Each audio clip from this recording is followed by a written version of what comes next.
Hey guys, today we're going to be talking about how we can achieve a hypocaloric state. Now, what is a hypocaloric state?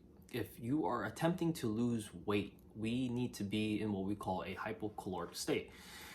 There's three different states that we can be in. We can be in isocaloric, we can be in hypocaloric, and we can be in hypercaloric. There's main differences here. Hypocaloric is when you are decreasing calories. Isocaloric, like an isometric, is when you're holding your calories. So think of it like a maintenance mode. And hypercaloric is when we are increasing calories. So main three stages of calorie intake is hypercaloric, isocaloric, and hypocaloric. Now we're going to be talking about hypocaloric today. There are many different ways of saying the phrase. There's hypocaloric, there's calorie deficit, there's a whole host of different things you can say. You can just say losing weight or eating less calories, whichever. Now the concept is that we are in a hypocaloric state. So the ways we can lose weight, to lose weight, we need to be in a hypocaloric state. We need to be in a calorie deficit. We need to be eating less calories than we burn. We have to be eating less calories than we burn. So the concept of losing weight is calories in versus calories out, right? Now, the three main ways is to something called NEAT, right? So NEAT stands for non-exercise activity thermogenesis. Fancy way of just simply saying your everyday activity, okay? The main differences between NEAT and exercise is that NEAT is your normal day-to-day activities that is specifically not exercise related. And there's a big difference here. We have to differentiate NEAT and exercising, because exercising is the intent to exercise. NEAT is our daily activities where we are not attempting to exercise. So an example of NEAT would be maybe walking to the grocery store, doing your laundry, walking up a flight of stairs, walking to the train station, fidgeting, walking back and forth. Even me doing this with my hands is NEAT, okay? Now, a large majority of the time, we can cover NEAT in a few, okay? So I'll just go over the first three. The first one's NEAT, which is your everyday daily activities. Number two is intentional exercise, which would be exercise for the sake of exercising to burn calories. So exercising would mean either you're intentionally working out, doing push-ups, sit-ups to lose weight, doing cardio, running, jogging, etc. That is what we call intentional exercise. You have to go to the gym, you have to go work out, or you have to work on your backyard, you're doing whatever. That is what we call intentional exercising, okay? And then the third way we can lose weight would be simply to eat less, okay? So we cover the first three. So we have NEAT, we have exercise, intentional exercise, and we have eating less. Now there is 4, 5, 6, 7, 8, yada, yada, yada, yada. You know, we have things like surgery, liposuction, etc. But we're not going to cover that, because that, for the most part of for the large majority of the population, that's not even an equation, right? That's not even part of the answer. So for your average clientele, for your average individual, for the average general population, those are the three ways we can lose weight and achieve a hypocaloric state. Now, to break down into each individual subset, right? So we're going to start off right now talking about NEAT, right? The great thing about NEAT is that you can practically do it anywhere. You can always do it anywhere. Believe it or not, NEAT actually burns more calories than simply exercising does. The reason is because it's very, very low fatiguing on the body, and you don't even realize it. Just me moving my arms right here like this, it's not the same as me doing a clean and jerk, or me, bench pressing, my 1 rep max, etc. And the great thing about NEAT is that it's very, very low fatiguing on the body. So that means we can do a lot of it. And because it's low fatiguing on the body, is sustainable, right? So low fatigue on the body, when we say fatigue, we just mean how tired you feel, because an example of a high fatiguing exercise would be if you were to jog on a treadmill for 2 hours. That's very, very high systemic fatigue. So that's very, very fatiguing on the body. Like when you come out of that exercise and you're just like spent. The whole concept of NEAT is for you to be it's for it to be as less fatiguing on the body as possible, right? Enjoying my tea a little bit. Okay, so now that we achieved that NEAT is very low fatigue on the body, you gotta understand NEAT is also I prefer more increasing NEAT activity over cardio, believe it or not, because it's so sustainable and you just get so much done, right? So a perfect example of increasing your NEAT would be getting new hobbies.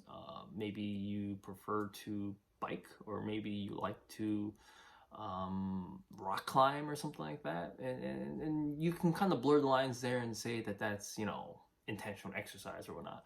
But even just saying you like cleaning up the house, or even saying you like going for long walks on the beach, these are all activities that are contributing to your overall NEAT caloric burn, right? Let's just say.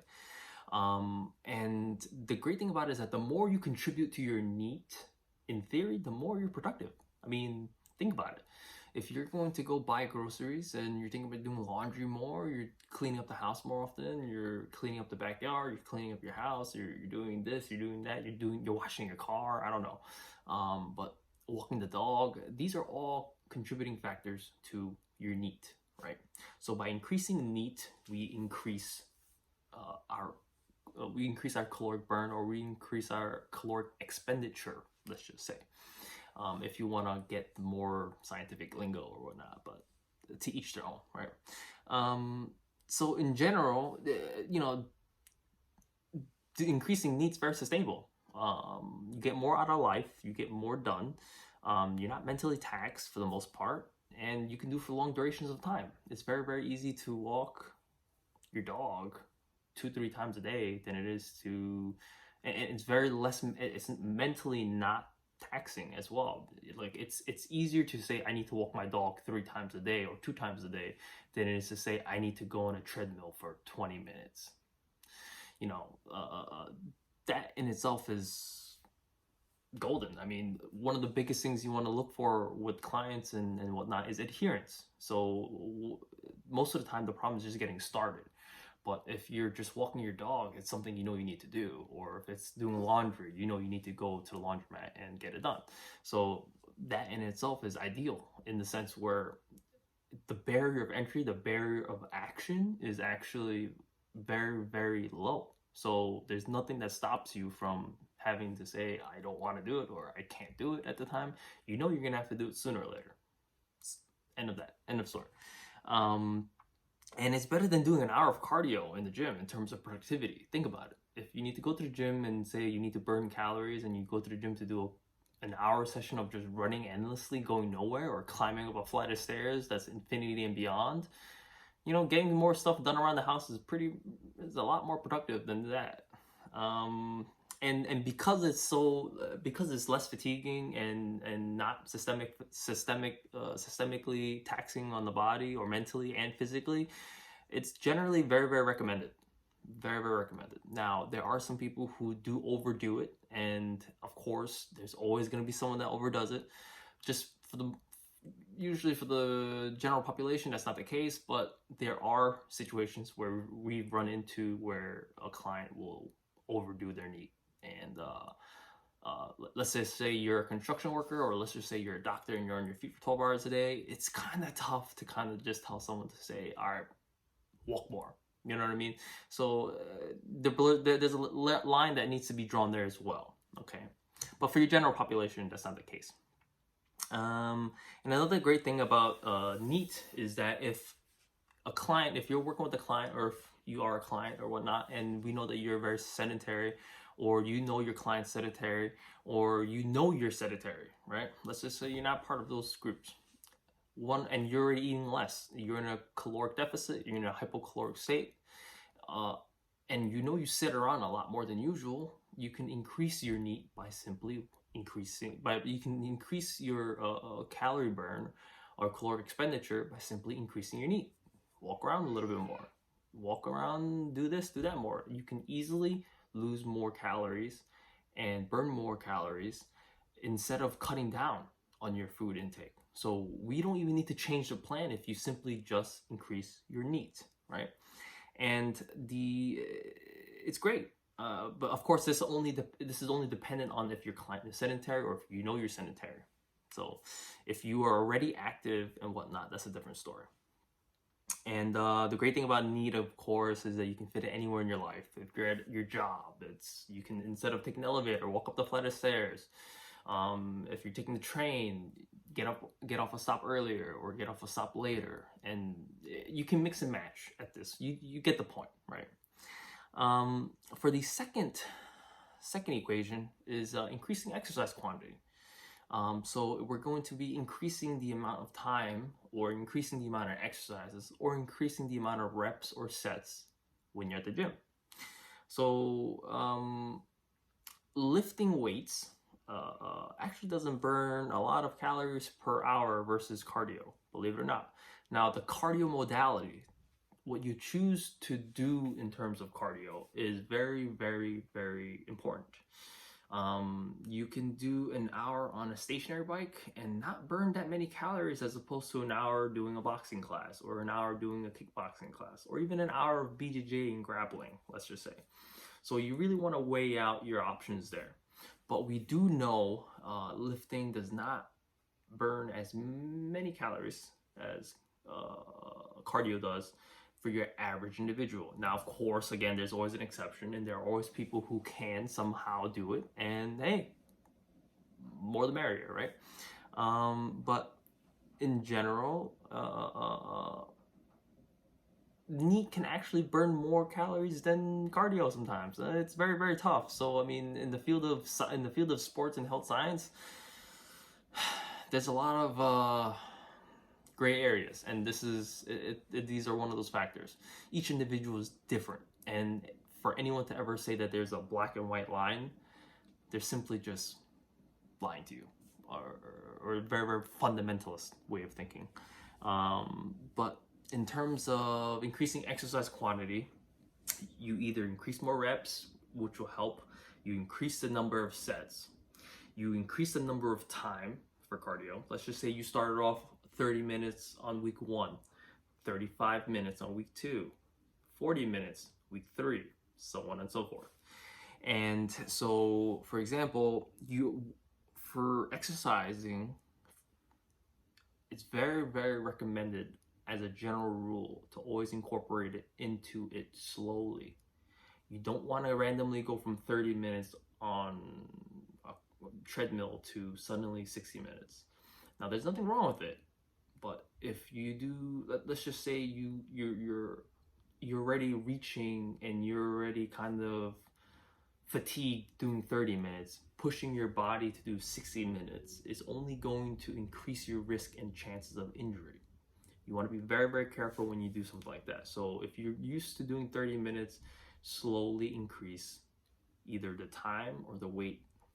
So it's kind of like saying, if you're used to squatting 135 pounds, you don't suddenly throw on 200 pounds on that barbell. You go from 135 pounds to 140 pounds. If that seems easy and you slowly work your way into it, you get accustomed to it again, then you can go 145, so on and so forth, right? So you don't want to randomly ramp up the expenditure too high, because again, one of the key factors is that this is a marathon, it's not a sprint.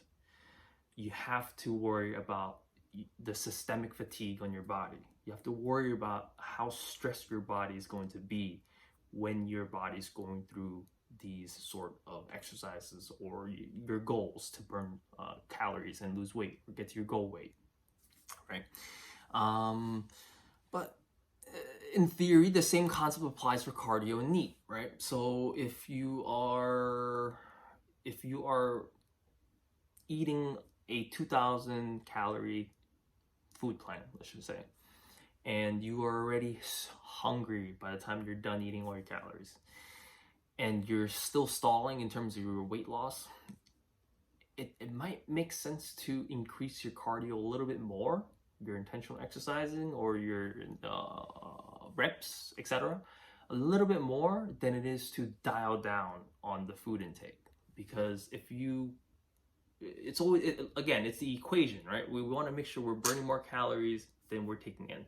So instead of eating less food, we can increase the expenditure, and so we will still get a overall goal, right? And so if you don't increase your expenditure, you might need to decrease the food intake, and so on and so forth. So you can always mix and match, right? You can also keep the food intake the same, exercising the same, and increase the NEAT, so on and so forth. You can decrease the NEAT, you can decrease the NEAT, you can decrease the exercise quantities, and you can, at that point, you're gonna have to ramp up how much food you're taking out of your food, your nutrition plan. So something to think about. Okay, which leads us into the third point, eating, right? So we know eating less is always going to be the number one factor in how many calories you burn, because you're gonna need to eat. Everyone needs to eat. Now, the concept is, again, calorie in versus calorie out, right? And we have to be very careful here, because when you're eating, you want to make sure that whatever you're doing in terms of your nutrition plan should be dialed to you as an individual. There's no formula, no Benedict Harris, etc., basal metabolic rate. You can get all that, great. I understand. The concept is, though, everyone's different. And even if you do dial in your formula for your weight loss or weight gain today, next week might look a little different. You know, so maybe this week you are more active than usual and you dialed in your nutrition and suddenly you are maintaining your weight. And then next week, maybe you're just not as active, or maybe your plan got thrown off, and so you're gaining weight because you're not, your NEAT and everything is not it's not the same anymore. So you got to think about things like that. And each individual is different. If you look online, you're gonna see someone saying, oh, at 25 years old, at this weight, you should be eating this amount of calories. And you plug it in and you're like, no, this doesn't make any sense. So, you know, even the level of activity, sedentary, you know, are you moderately active? Are you extremely active? And even if you are within those ranges and that age group and everything, there's still vast amount of individuality amongst each other, that if you all ate the same calories, someone's going to be burning more, someone's going to be gaining weight, someone's going to be maintaining. So it's a very, very individualized nutrition plan that you have to be really dialed in on. And like anything, what we'll cover in the next chapter as well also would be caloric intake and how to calculate and what is the best way to format your own nutrition plan, right? So again, when you're doing this stuff, when you're eating in terms of cutting down on the food, you gotta go slow. You have to know your balance. You have to figure out where you're at. But so for the sake of this conversation, let's just say you are eating 2,000 calories a day. Let's just say, just so we can get an understanding and we work our way down. And you burn, let's say you eat 2,000 calories and you burn 2,000 calories. That means you're in an isocaloric state. For you to be in a hypocaloric state, you need to somehow either be in a negative net gain. So if you eat 2,000 calories and you burn 2,100 calories, you are at a negative 100, which would mean you are losing weight. Okay. If you are, you can also do 1,800 calories in or 1,900 calories in and keep your calorie expenditure at 2,000 and you're still at a negative net, which would mean you're still losing weight. So one of the ways that we can also be and achieve a hypocaloric state would be to eat less. Okay, on top of our NEAT and on top of our cardio, on top of our weightlifting, on top of any physical intentional activities for exercising and whatnot, we can always eat less to lose weight. Now, the problem is the body doesn't like that. Now, when we eat less, we slow down our metabolism, in theory, okay? To a certain extent, our metabolism does slow down, okay? And because our metabolism slows down a little bit, it reduces your activity, plain and simple. Simply because you don't have that much energy. I mean, it's really tough to want to go on 2-mile walks on the beach if you are starving on the 1,200 calorie diet, right? So it's really tough to expect that you'll have a lot of energy to say, hey, let's do something. You know what I mean? So usually if you are, yeah, it's tough. You know, especially if you're like hungry, it's tough for you to be like, let's go out for a nice long walk, right? So you got to think about things like that. When you're eating less, again, you have to think about the psychological effects. You're hungry all the time. You have low energy. Sometimes you're in a shitty mood. Sometimes you lash out on people. You gotta put all those into equation. So not only is it now a physical thing, it's a mental and spiritual and or emotional, and affects your circle. Because if you're an asshole, right, it's tough to be around. So you gotta think about stuff like that. I'm telling you, not many people think about things like the ripple effect around them. So, and one of the problems with eating less, also, what we find is that when you eat less, you're usually not as active, and because you're not as active, you're more sedentary. And if you're more sedentary, you get hungry more, because we know if you're more sedentary, sometimes you're more bored, right? Or maybe you're just it's easier to crave junk food when you're just lounging around in the house or lounging around on the sofa. So you have to pay very, very close attention to your hunger cues and everything like that if you're gonna eat less. And the only time we would really recommend, or I would recommend eating less, is if you can't increase your activities anymore, because you really want to keep food intake. Now, I'm not telling you to eat pizza and everything like that. If you're eating an adequate, if you're eating a sufficient, properly well-balanced nutrition plan, and you're already at that point, we don't want to keep lowering the calories if we don't need to, right? So it's much better to stay at 1 caloric intake for a moment of time and increase the energy expenditure. So it's easier to increase your NEAT, increase your exercise, etc., than it is to start minusing your food. That's what I would prefer. But this way, you're just not super hungry all the time. You know, you're not low on energy. We want you to objectively be eating plenty of food as possible. And I'm not talking about drinking whey protein shakes or anything like that. We want like nice, good food, right? And just something to think about. Just a general approach to fat loss, right? Something you might want to consider as a general approach to achieving our hypocaloric state or a calorie deficit, right? When we first start off, we want plenty of food. We want a good amount of food. We want to always be eating. We want to be, if it depends on your schedule, whether you're eating every 3 or 4 hours or whether you want to have a couple large meals, whichever. But we want to have a good amount of food. We want food, right? It's tough to want to lose weight when there's so much good food in the world. And life is sometimes meant to be eating food, right? So good food, of course. Now, again, we want to start off with plenty of food. We want a good amount of exercise. And in the beginning, maybe no cardio at all even. So let's just say you are someone who just likes to eat and you don't exercise, right? And you want to lose weight, it might make sense to start exercising, right? Or even not even that. Maybe you keep eating the same way and you just walk more. You just increase your NEAT and see where you're at and start paying attention to what you're eating.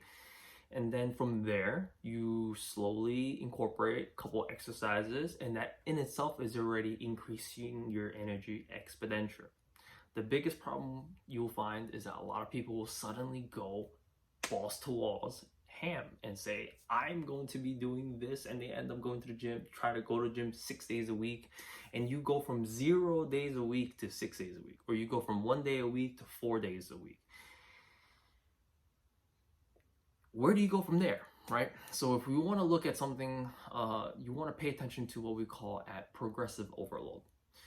Wherever you're at now, if you simply increase something, even at a small amount, you will begin to see results. You will see results. But if you go from 0 to 100, where do you go from 100? It's very, very tough for you to have any room for improvement if you go from 0 to 100 right away. Now, if you went from 0 to 10, 10 to 15, 15 to 20, we can gradually increase and always be achieving results. But if you go from 0 to 100, you just skipped out on everything in between. And for this to continue working, our bodies need to constantly be challenged. And if you go from 0 to 100, where do you go from there? If you go from working out 0 days a week to working out 7 days a week, there's no 8 days in a week. You know what I mean? So just something to think about. And back to the topic, just increasing anything at that point gradually would work, would make sense. And so let's just say we start doing regular food, then we slowly increase the meat, and then from there we slowly add a little exercise and in terms of weightlifting, and then from there we either add more meat, right? We increase the amount of activities we'll do. And then from there, once you stall, you start adding in a little cardio, maybe 5 minutes on the treadmill, maybe even 5 minutes on this on the stationary bike treadmill, or maybe 5 minutes of jump roping or whatnot. And then from there, you slowly increase it each time you stall, because when you stall, you're, in theory, if you're keeping everything correctly, that means your body's already used to it. So when you're stalling, you can slowly increase something in the equation to increase your energy expenditure. And then when all that is said and done and you can't increase anything anymore outside of the food, is when we start lowering the food, okay? And then once you can't lower the food anymore, you slowly throw in different modalities, right? And the biggest thing, the biggest takeaway as a general fat loss approach would be to not throw everything in at once. Again, don't go from 0 to 100. Don't go from eating good amount of food and not exercising and not doing any activities to cutting down your food, working out crazy hard, and trying to be as active as you possibly can. Because the question that you need to ask yourself was, once you get to the point where your body's stalling, where do you go from there? Where do you go from there? You need to think about that. So it's very, very important that once you're there, you need to be able to gradually overload the body in some shape or form. The general rule of thumb, okay? And I think at this point, that kind of sums up a hypocaloric state and how to achieve it. Very, very, very as simple as it possibly can without throwing too much lingo or whatnot. And if you like the video, or if you're a current client, or if you're a previous client, take this, digest it a little bit, understand it a little bit, and you'll understand where we're approaching it, kind of, and how we go about approaching weight loss. Because again, it is a marathon, not a sprint. I'd be very, very careful with anyone ever telling you you need to do X, Y, Z, and you need to go ham. It's go hard or go home. No, what we want to be able to do is to maintain this lifestyle. You don't want to hit our goal and then suddenly crash and burn because you pushed your body so hard and your body's so systemically fatigued and taxed. So you got to think about things like this. We want this to be a lifestyle. We want to lose the weight and make sure the weight doesn't come back. And if you don't approach it in a big picture scheme like this, a big picture idea, big picture view, and you're looking at just a microscopic aspect of it, by achieving just that weight loss or that goal weight, by the time you get there, there's nothing left for you mentally to keep going. So what we really want is for you to achieve your goals, stay at the goal weight, and keep it off. Keeping it off is the hardest part. Maintaining that weight is usually the hardest part for most people. Losing that weight is, in theory, relatively very, very easy. You always hear about people losing weight. You always hear people losing 30 pounds and XYZ, but can they hold off on it? Can they maintain it? That's the biggest question. And so hopefully this gives you a better idea in terms of how to achieve a weight or fat loss approach in a more ideal and holistic way. Okay? Thanks, guys.